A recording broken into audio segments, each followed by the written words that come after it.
विद्यार्थी मित्रों नमस्कार।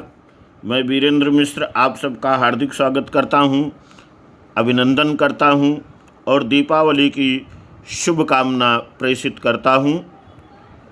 आज मित्रों समास परिभाषा, समास के प्रकार और उसके उदाहरणों को विग्रह के साथ समझने का प्रयत्न करेंगे। तो मित्रों सबसे पहले समास की परिभाषा जान लें। समास किसे कहते हैं? तो समास का अर्थ होता है संक्षेप। पंडित कामता प्रसाद गुरु ने बताया है कि दो या अधिक शब्दों यानी पदों का परस्पर संबंध बताने वाले शब्दों अथवा प्रत्ययों का लोप होने पर उन दो या अधिक शब्दों से जो एक स्वतंत्र शब्द बनता है उस शब्द को सामासिक शब्द कहते हैं, और उन दो या अधिक शब्दों का जो संयोग होता है उसे समास कहा जाता है। तो मित्रों इसको अपने ऐसा समझ सकते हैं कि समास कम से कम दो पदों का योग होता है, बराबर। अब इसका उदाहरण देख लेते हैं। या समस्त पदों का खंडों में विभाजित करके संबंध को स्पष्ट करना विग्रह कहलाता है। उदाहरण के रूप में सामासिक शब्द है नभ चर। समास का विग्रह होगा नभ में विचरण करने वाला, यानी नभ में उड़ने वाला, टहलने वाला। तो मित्रों समास के भेद या प्रकार जानने का प्रयत्न करें। तो समास के वैसे तो कई भेद होते हैं, लेकिन हिंदी में मुख्य समास जो हैं वो यहाँ पर दिया हुआ है।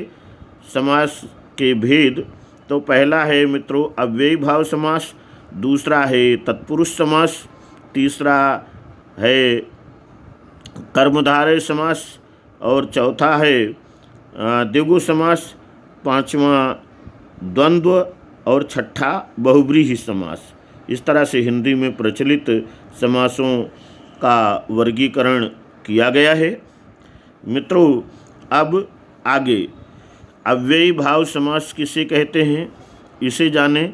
तो अव्ययी भाव समास में पहला पद अव्यय और दूसरा पद संज्ञा होता है। दोनों को मिलाकर पूरा शब्द अव्यय के समान हो जाता है। अव्ययी भाव समास लिंग, वचन, कारक, पुरुष आदि की दृष्टि से बदलते नहीं हैं, यानी परिवर्तित नहीं होते हैं। इनका उदाहरण देखें तो मित्रों समस्त पद और विग्रह इस तरह से चार्ट है।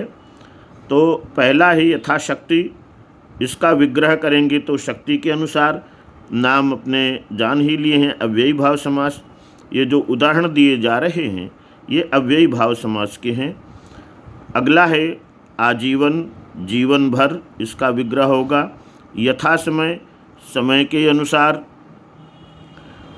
सपरिवार पूछा गया हो परीक्षा में, सपरिवार तो परिवार के साथ। प्रत्यक्ष आँखों के समक्ष या आँखों के सामने। मित्रों ये कुछ उदाहरण हैं विभाव समास के। अगला जो है प्रकार वो द्वंद्व समास का देखते हैं। तो द्वंद्व समास उसे कहते हैं जहाँ दोनों पद प्रधान हों यानी मुख्य हों, वहाँ द्वंद्व समास होता है। विग्रह करने पर और, तथा, या, अथवा आदि योजक शब्द लगते हैं, इनमें से कोई एक शब्द आता है। उदाहरण देखें हम द्वंद्व समास का। तो समस्त पद और विग्रह इस तरह से है। राम कृष्ण, समस्त पद है पहला राम कृष्ण, विग्रह करेंगे राम और कृष्ण। समास का नाम अपने जान ही लिए हैं द्वंद्व समास। इसी तरह से माता पिता, माता और पिता, आगे भी दिया इसका माता या पिता और या, राम या कृष्ण, इसके पहले वाला उदाहरण। दो दो तरह का विग्रह यहाँ पर दिया है। परीक्षा में अपने कोई भी एक विग्रह इसमें लिख सकते हैं। अगला है पाप पुण्य। तो पहला विग्रह दिया है पाप और पुण्य, इसके अलावा पाप या पुण्य भी हो सकता है। मित्रों अब अगला उदाहरण इसी समास में देखते हैं सुख दुख।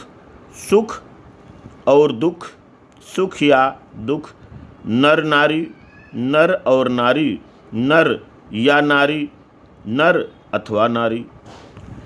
मित्रों, अगला जो समास है उसका नाम है नंबर 3 बहुब्रीहि समास।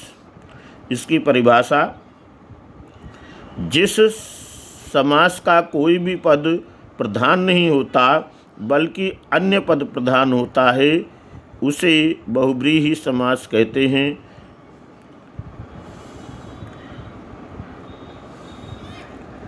समास होने पर पूरा पद विशेषण की तरह काम करता है। वह किसी व्यक्ति, वस्तु या स्थान आदि विशेष की अपेक्षा रखता है। उदाहरण देखें, जैसे समस्त पद और विग्रह। तो मित्रों, पहला उदाहरण दिया इसमें चक्रपाणि। चक्र है हाथ में जिसके, पाणि का अर्थ हाथ होता है। चक्र है हाथ में जिसके अर्थात विष्णु भगवान। लंबोदर, लंबा यानी बड़ा है, उदर जिसका अर्थात गणेश जी, ये विग्रह है इसका। अगला उदाहरण है अजात शत्रु, नहीं पैदा हुआ है जिसका शत्रु अर्थात वह। तिरंगा, इसका विग्रह 3 रंगों वाला अर्थात भारत का राष्ट्रध्वज। निशाचर, अगला उदाहरण है निशाचर। निशा यानी रात में घूमने वाला, विचरण करने वाला अर्थात राक्षस। मित्रों, अगला उदाहरण देखते हैं, चौथा समास देखते हैं द्विगु समास। द्विगु समास परिभाषा, जिन सामासिक पदों का पूर्व पद संख्यावाची हो, पूर्व पद यानी पहला पद संख्यावाची हो, शब्द हो, वहाँ द्विगु समास होता है। अर्थ की दृष्टि से यह समास प्रायः समूहवाचक होता है। उदाहरण देखते हैं, जैसे त्रिभुज। उदाहरण है त्रिभुज, विग्रह करेंगे 3 भुजाओं से बनी बंद आकृति। चौराहा, अगला उदाहरण चौराहा, 4 रास्ते मिलते हैं जहाँ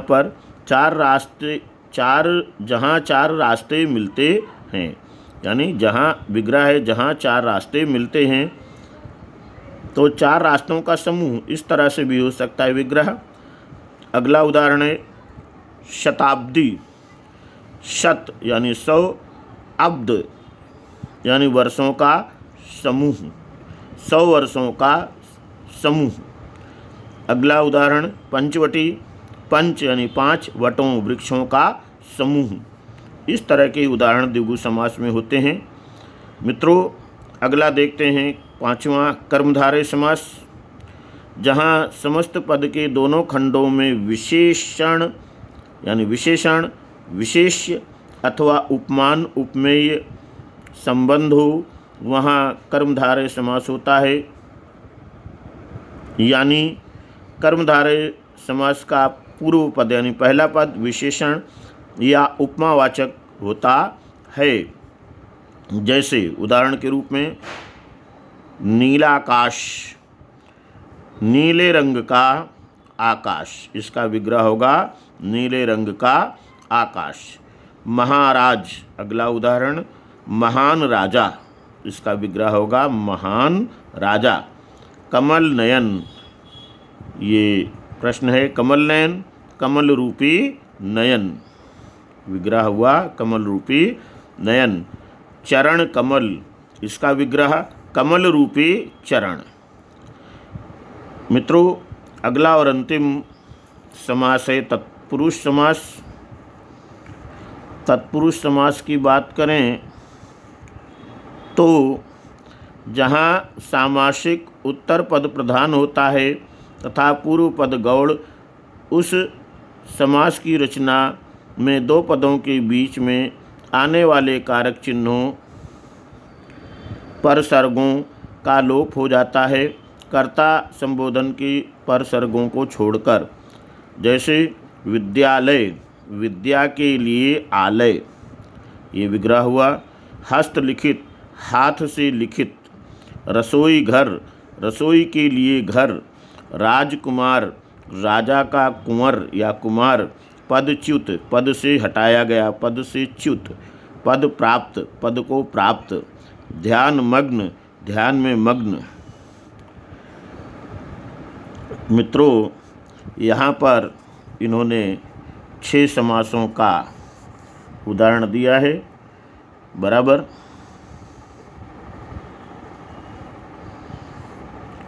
यानी पहला अव्ययी भाव, दूसरा द्वंद्व समास, तीसरा बहुव्रीहि समास, चौथा द्विगु समास, पांचवा कर्मधारय समास, छठा तत्पुरुष समास। मित्रों, उम्मीद करता हूँ आपको ये वीडियो अच्छा लगा होगा। अब इसी समास में अभ्यास के लिए, गृह कार्य के लिए कुछ शब्द मैं आपको दे देता हूँ। इसे आप अभ्यास के लिए इन परिभाषाओं के आधार पर अभ्यास कीजिएगा और जो आपका अमूल्य विचार है वो हम तक अवश्य भेजिएगा। अभ्यास के लिए मैं दिया है, वैसे तो बहुत सारा दिया है, लेकिन आपको हम कुछ ही देते हैं।